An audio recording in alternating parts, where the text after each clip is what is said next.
Well, welcome YouTubers, thanks for checking out this video, and if you're a Dreamcast fan like myself, there's been some awesome news recently for the system as we've had a silent drop of Metal Slug 6. Yes, that game has been out for a while, but this is a native port brought over to the Dreamcast. Now this game was originally built on the Atomiswave arcade system, which that arcade system actually resembles a lot like the Naomi arcade board, which that resembles a lot like the Dreamcast. So that's why we actually got that game brought over to the system. And thanks to a guy called Megafaults85, he was the first guy to actually bring in those ports over. So the future is pretty bright because there's around about 30 titles that were released for that system that we could maybe perhaps get that over to the Dreamcast in the near future perhaps.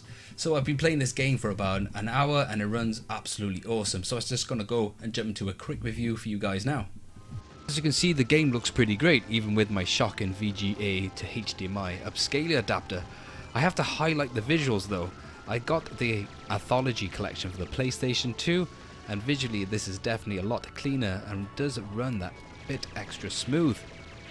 Managed to actually get 2-player setup for this, which is awesome. I do recommend though playing it on hard mode, as we later found out that you can't complete it on easy mode.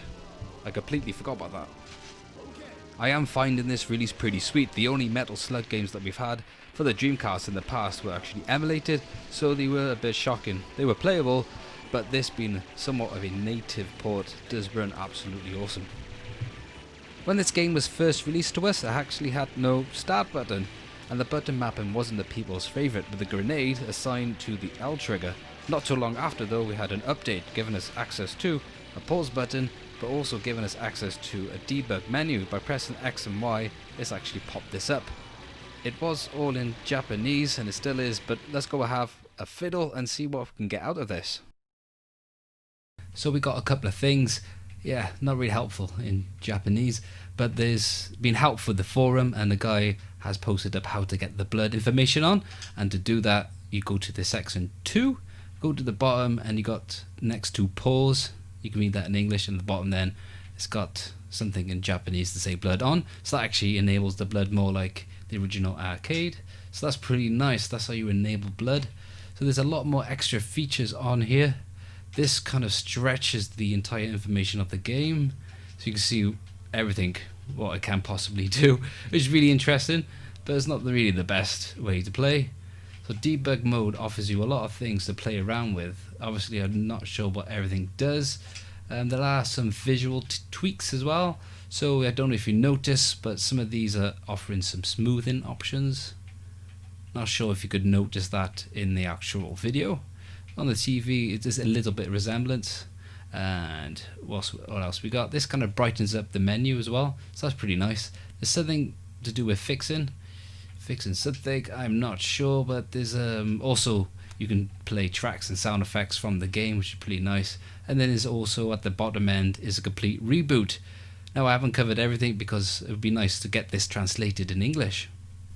As for problems with the game actually did freeze once, but that was only once for us, and after that I did manage to go through and complete the entirety of the game with no problems. But I have noticed comments in the post that this has happened to a fair few other people.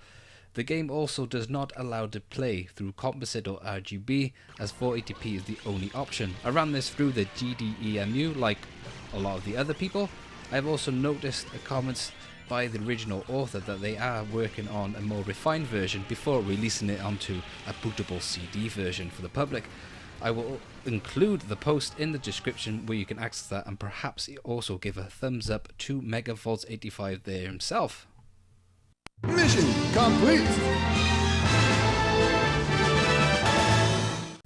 Pretty awesome, right? Well, as I did state earlier, there's about 30 games released to this system, and 3 titles I'd love to get my hands on and play, which is Dolphin Blue, Knights of Valor, and Fist of the North Star. Also there's a plenty more, so I'm really looking forward to the future of what Megafaults85 could actually bring, or even if they could collaborate to actually get some of these games. Now there are some specifications with the arcade board that might conflict with some development issues, but hopefully we may get some more of these games brought over to the Dreamcast, so something I'm really looking forward to. So as always guys, if you like this video, hit that button. If you want to help support, click subscribe, leave a comments below, and I'll catch you guys on the next video.